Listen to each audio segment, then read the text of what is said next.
What would you tell a student at some university today, let's say University of Helsinki, just a random example, who wants to become the next Linus? What should they think about?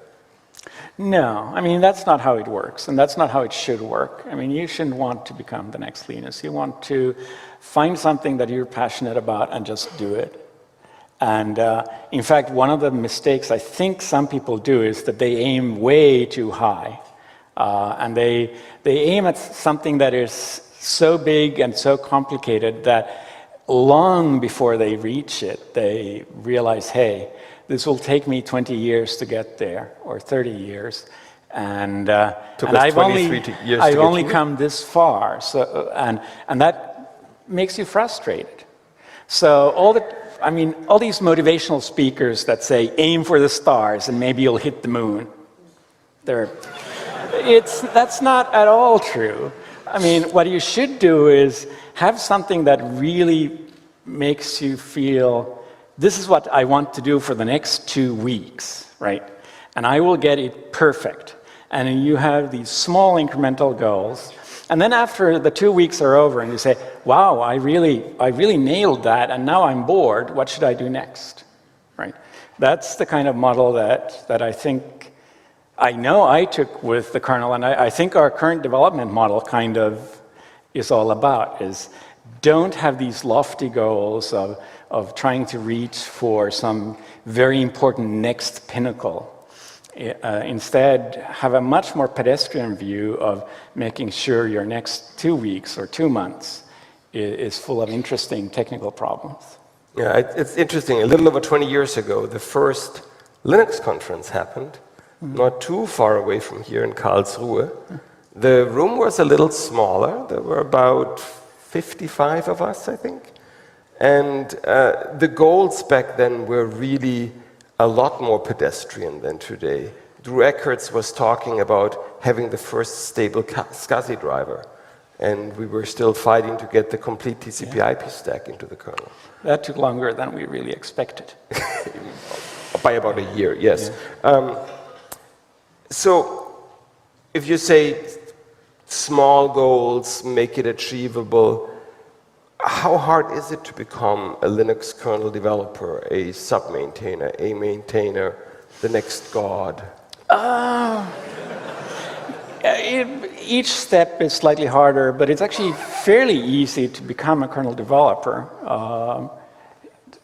You need to have a certain mindset, and you need to enjoy a certain amount of pain, because usually the way people get involved is as driver developers.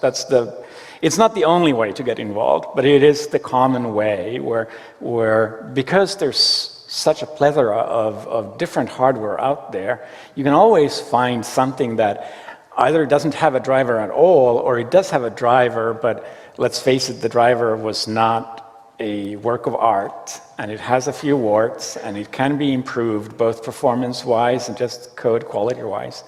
So there's a lot of these kinds of places where it's easy to get started in the kernel. And pretty much all major kernel maintainers and developers started out as driver writers.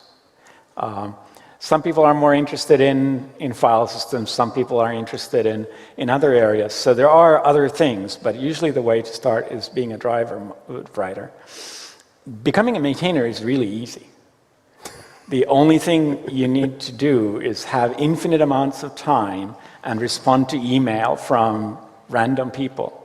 And I mean, some people seem to think that being a Linux kernel maintainer is some kind of lofty thing. No, it's... Ask Greg about that. Yeah, I think Greg can tell you all about how much it's about lofty things versus how much it's about getting 5,000 emails in a month and having to actually... Some people, I don't answer emails because, quite frankly, I, from very early on, learned to not encourage people to email me.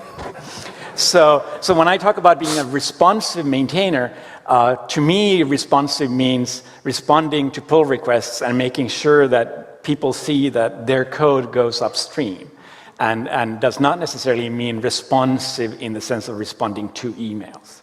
But becoming a kernel maintainer, if you've been around for a while and you've been doing a few drivers and people start recognizing your name, becoming a maintainer tends to be really easy, as in asking another maintainer, hey, can I help you? And the other maintainer will just say, yes, please.